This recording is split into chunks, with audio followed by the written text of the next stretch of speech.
FM 89.1, Radio Universidad. Vamos a meternos ya en el análisis de algunas de las cuestiones que ha dejado el decreto de necesidad y urgencia lanzado por el presidente Javier Milei en el día de ayer por la noche, que ya tiene muchísimas repercusiones, obviamente. Voces, la mayoría en contra, le digo. Está difícil encontrar a alguien que lo banque, que no sea dentro del Partido de la Libertad Avanza. Estamos comunicados ahora con Stephanie Godard, es abogada especialista en Derecho Laboral y nos atiende amablemente en esta tarde a la radio de la Universidad Nacional de La Matanza. Hola Stephanie, ¿cómo te va? Buenas tardes. Mauro. Hola, ¿cómo están? Estoy acá Buenas tardes. Con Camila, te saludamos desde acá. ¿Todo bien? Bien, si se puede decir bien. Un poco golpeada, no les voy a mentir. Bueno, me imagino que... Sorprendida, por así decirlo. Sorprendida, muy bien. Sorprendida, Vos sí. sos abogada especialista en Derecho Laboral. Correcto. Hace 10 años que me desempeño especialmente en esta área. Si bien, obviamente, cuando arranqué la carrera uno quiere variar para diferentes lados, ahí en esta área del derecho es donde se encendió el fuego sagrado, como le suelo decir yo, y me quedé acá y nunca más me fui para otro lado. Sos parte de lo que muchos, digo, hay una parte, un sector de la política que llaman los de la industria del juicio, ¿no? No estoy tan de acuerdo con ese concepto. Si bien es verdad que hay un sector político que habla sobre la industria del juicio, me parece que siempre que una persona genera un reclamo es porque hay una otra que hizo algo mal y le está habilitando a que eso suceda. Entonces pensar que las personas, por reclamar lo que le corresponden, existe una industria del juicio, no es un concepto que yo comparta. Bien. Pero entiendo que mucha gente tiene esa lectura. Sí, Lo que pasa que es, hablemos de un caso puntual del que se habla muy seguido respecto a la industria del juicio, que es el tema de las multas por trabajo en negro, que es justamente uno de los ítems que el DNU deroga. Hay que tener en cuenta que esta derogación implica que va a haber empresarios en Argentina que van a contratar personas fuera de registración y el costo va a ser cero. Y esto hay que decir que es grave. Lo que plantea el DNU es un proceso en el que si existe una persona que trabaja fuera de registración, va a tener que pasar por un proceso de hacer una denuncia en la que la intervención se la va a dar la FIP, pero que para esa persona no va a significar ninguna compensación económica. Vamos, Stephanie, te propongo, vamos por partes porque hay muchas cuestiones dentro del DNU que se refieren a lo que es la legislación laboral. Acá estás marcando lo que tiene que ver con aquellas empresas, o no son empresas, no sé, pyme, englobará todo, que hacen una contratación de una persona, lo que se dice en negro, ¿no? Vulgarmente, pero bueno, en condiciones irregulares por lo menos. Sí, sería fuera de registración, fuera de los ojos de la ley, por así decirlo. Ok, según este decreto, hoy por hoy, el que hace este tipo de contratación, bueno, hay determinadas normas, después cuando se genera algún tipo de conflicto, el trabajador acciona legalmente contra el empleador y bueno, después la justicia laboral decide, ¿no? Eso es lo que llaman la industria del juicio. Muchas veces son juicios que representan mucho dinero, ¿no? De hecho, muchas empresas se han quejado acerca de esto. Sí, es cierto. Pero tiene que ver, siempre tiene que ver con la falta a una ley, ¿no? Digamos, se está incumpliendo una ley. Sí, hay que tener en cuenta que justamente la ley que plantea estas multas ante los supuestos de trabajo en negro, la formación de esa norma tiene un origen que es desalentar a que exista el trabajo en negro. ¿Por qué? Porque si yo contrato en esa modalidad, tiene un costo para el empresario. ¿Cuál es? El que dispone la ley como una multa. Ahora, eso por un lado. Por otro lado, respecto al juicio concreto, es cierto que se han aumentado abruptamente los intereses en los juicios laborales, también con el objetivo un poco de desalentar a que se generen justamente juicios y reclamos, pero obviamente desalentando a que no exista irregularidades en las relaciones. Ahora, si tenemos una ley que multaba el trabajo en negro, teníamos intereses en los juicios laborales que intentaban persuadir a que, digamos, la parte empleadora baje lo que es las irregularidades. Y eso no pasó, porque no pasa y porque justamente sigue existiendo muchísimo trabajo en negro en Argentina. Imagínense si ni siquiera tenemos esa ley que multa y que le pone un precio al trabajo en negro. O sea, ese es el problema, digamos, o esa es la preocupación que tenemos, tenemos porque no soy solamente yo, somos yo y que represento solamente a una voz de los cientos de abogados laborales de toda Argentina.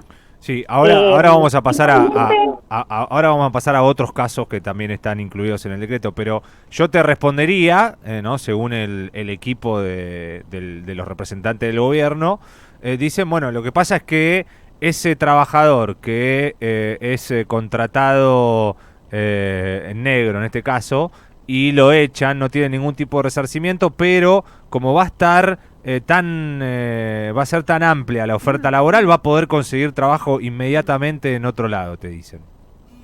Claro, pero hay que tener en cuenta que tener una persona trabajando fuera de registración, no solamente el perjuicio es la imposibilidad de, digamos, de adquirir una multa futura. Estamos hablando de una persona que si está fuera del sistema no tiene acceso a obra social, no tiene acceso a licencias pagas, ni a vacaciones pagas, ni a un sueldo anual complementario, lo que socialmente se conoce como aguinaldo. Claro. Queda por fuera del marco, ni hablar si tiene un accidente de trabajo. Queda por fuera del marco de la ley de un montón de cuestiones mucho más allá del costo económico que tiene para el empresario, digamos, contratar bajo esa modalidad. Entonces hay que analizar varias aristas. O sea, la realidad es que este DNU que salió ayer, que como no tiene fecha, digamos, de vigencia, se entiende que va a ser a partir de 8 días.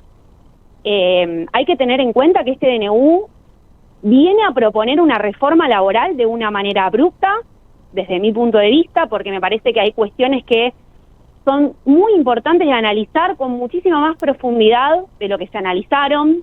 Es como un DNU que se sacó a los ponchazos y eso se ve a la simple lectura, de que hay cuestiones que quedan, digamos, por en el aire, que no se resuelven bien, que se podrían haber resuelto de otra forma. Y además hay que tener en cuenta que el DNU como figura legal, y esto lo decimos, digamos, para la gente que quizás nos está escuchando y que no entiende nada de qué es un DNU, el DNU es una resolución que puede sacar un presidente en un contexto muy diferente al que se está planteando. Acá no hay una situación en la que el Congreso no pueda legislar, y tampoco hay una situación ni de necesidad ni de urgencia. Si había que atacar la industria del juicio, me preguntás a mí qué hubiese hecho, y la verdad que hubiese atacado otros frentes. Quizás uno impositivo, porque hay una realidad, es un poco inequitativo que una empresa multinacional, por ejemplo, con 600 empleados, pague los mismos impuestos que un comercio que tiene 2 empleados. Ahí la igualdad entre iguales no existe. Entonces hubiésemos empezado por ahí, pero no, se decidió atacar otro frente. No, de hecho, en ese sentido, algunas de las normas que se dieron, creo que fue incluso en campaña, ¿no? Lo propuso el candidato Sergio Massa, de algunas exenciones, ¿no? Para quienes tomen a nuevos trabajadores o algunos incentivos, digamos, incentivos desde el otro lado. Claro, quizás desde un punto de vista impositivo, si se hubiese hecho una reforma desde esa óptica, yo creo que ahí el empresario dice, bueno, a ver, si contratar una persona no implica un costo tan elevado, y bueno, entonces no me la juego a tenerlo en negro y que después me haga un reclamo. Sí, esa es como una especie de nivelación, pero para abajo, digamos. Sí, o sea, es eso lo que se debería haber buscado si se trataba de tomar una medida que salga como a contener un poco Claro. lo que es la contratación en negro, y se tomó una medida que pasó, digamos, varios límites. Voy a Obviamente que esto... voy a otra, perdón, Stephanie, porque tenemos muchas para No hay charlar problema. y no queremos robarte tanto tiempo. Hablando acerca de estas contrataciones, también se ha aumentado el periodo de prueba, o por lo menos esto es lo que dice en el decreto. El periodo de prueba, Correcto. si lo podés explicar brevemente de qué se trata, que ha pasado de 3 meses a 8 meses. Correcto. Bueno, en una contratación, estamos hablando de una contratación en blanco, Claro. registrada. El periodo de prueba para una relación que no está registrada no existe, porque no es un beneficio, Sí, por sí, así sí. decirlo, con el que puede gozar la parte empleadora. Hasta hoy, hasta ayer, mejor dicho, en Argentina era de 3 meses. ¿Qué quiere decir? Que vos trabajabas 3 meses y durante esos 3 meses, si el empleador rompía la relación, no había pago de indemnización. 3 meses y un día empezaba a contar con pago de indemnización si rompía la relación, y es la indemnización es de un salario por año trabajado, fracción mayor a 3 meses. Por eso decimos que si trabajaste 3 meses y un día, ya se podría decir que la relación era efectiva. Ahora bien, ese tiempo de 3 meses, a través del DNU, pasa a ser de 8. Y uno de los motivos por los cuales se extiende el periodo de prueba es porque se hace un planteo de lo que está sucediendo socialmente, que es el cambio de trabajo constante. A mí me parece un exceso. Quizás de 3 a 8 hay como una brecha muy grande.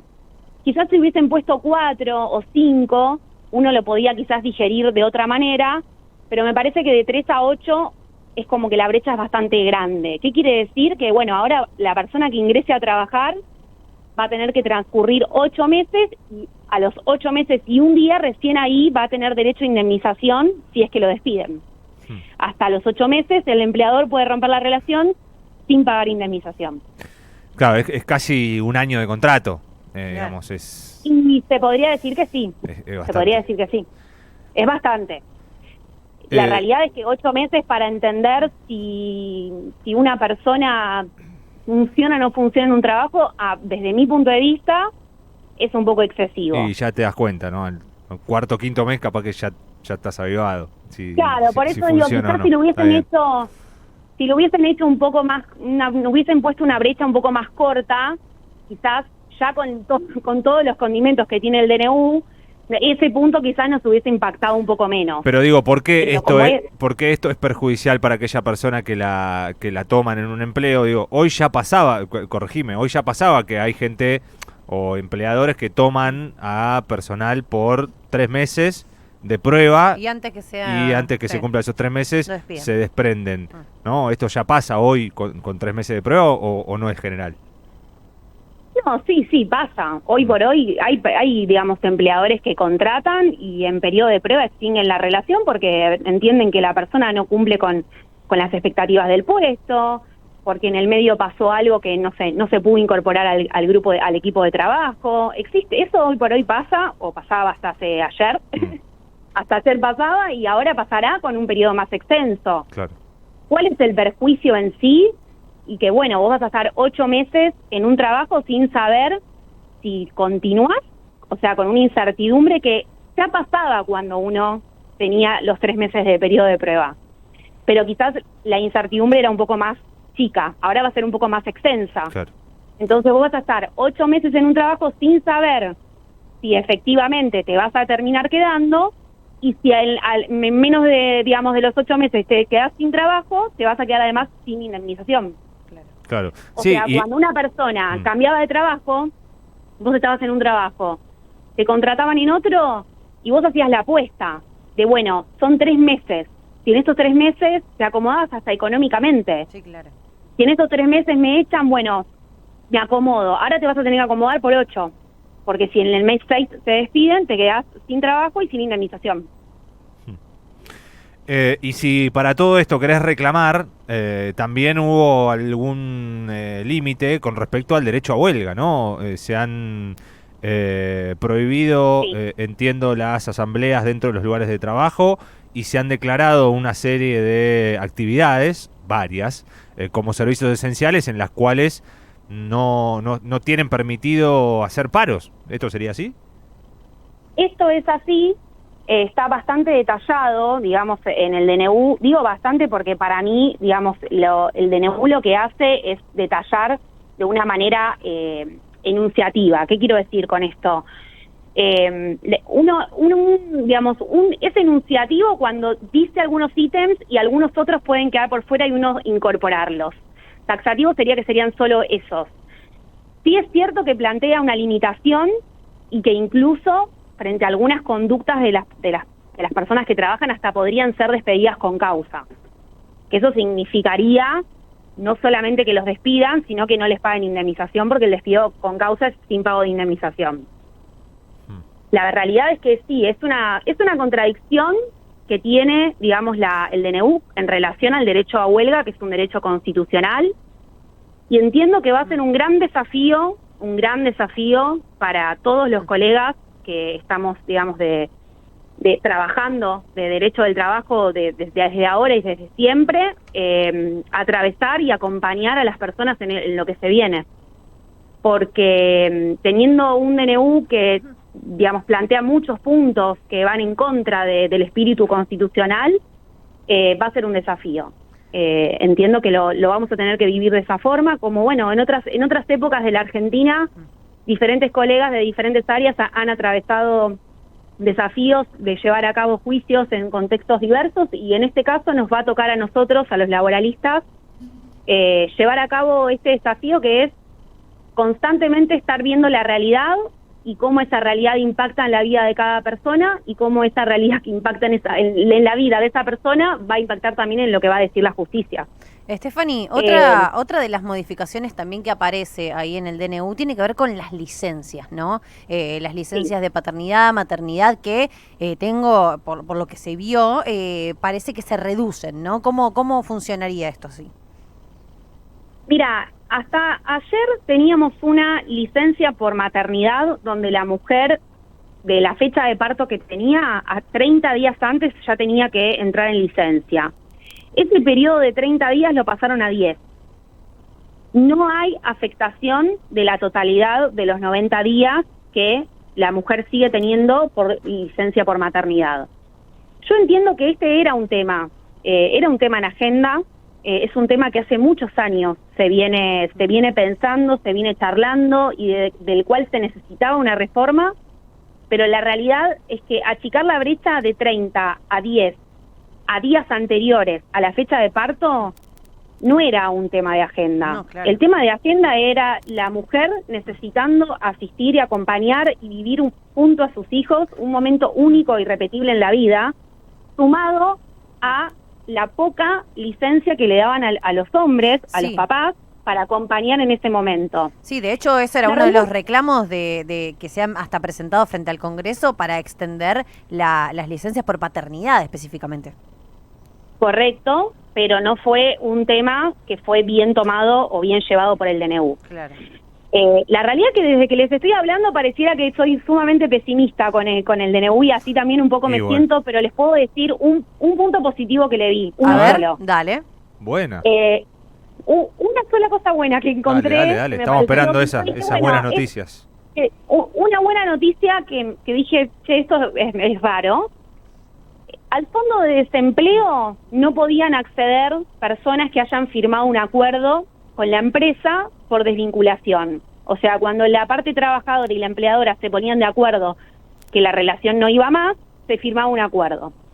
Cuando firmaban este acuerdo, la parte, digamos, trabajadora no podía acceder al fondo de desempleo, porque para acceder al fondo de desempleo, la relación se tenía que haber roto por despido, tanto, digamos, si la parte trabajadora se consideraba despedida, como si la parte empleadora hubiese despedido. Y en este caso incorporaron esta figura con también acceso al fondo de desempleo. Y me parece algo positivo, y les explico por qué. Porque muchas veces la parte trabajadora llega a ese momento del acuerdo sin estar tan convencida y a veces sin querer irse de la empresa. Pero hay factores externos e internos de la empresa que hacen que la persona termine cediendo y termine firmando. Entonces, no siempre es de mutuo acuerdo, a pesar de que en los papeles pareciera que es.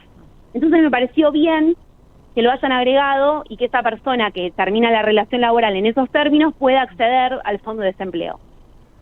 Me parece que está bien. Bueno, me gusta.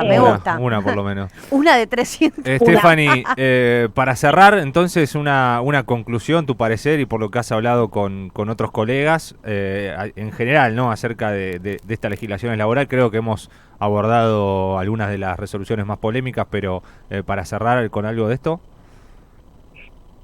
Miren, lo que yo considero y lo que he charlado con colegas, a ver, la reforma laboral era algo que nosotros ya sabíamos que iba a pasar, no nos esperábamos que fuese de esta forma.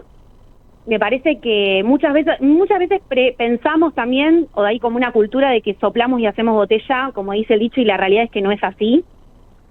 Todavía hay un proceso para que esto, si bien hoy, tenemos este DNU y en 8 días podría empezar la vigencia, todavía tenemos una Cámara que tiene que expedirse, un Congreso que puede, con un quórum rechazarlo, o sea, todavía estamos ahí. No hay nada totalmente definido, así que sería muy prematuro decir que ya nos tenemos que poner a trabajar en esto. Obviamente que sí, tenemos que estar atentos porque esto puede pasar, pero todavía no hay una certeza concreta. Y como conclusión, siento que es un desafío profesional muy, muy intenso, al que obviamente estoy dispuesta a afrontar yo y todos los colegas que nos dedicamos a esta área del derecho. Y si bien va a ser difícil, no va a ser imposible. Así que seguiremos haciendo lo que hacemos, que es trabajar con vocación y con servicio hacia la gente. Hay que seguir, no queda otra. Gracias. Hay que seguir. Gracias, Stephanie. Un beso grande. Gracias a ustedes. Stephanie Godard es abogada especialista en Derecho Laboral. Una buena le encontró. Está bien. Desde la Universidad Nacional de La Matanza, Radio Universidad FM 89.1. Siempre cerca.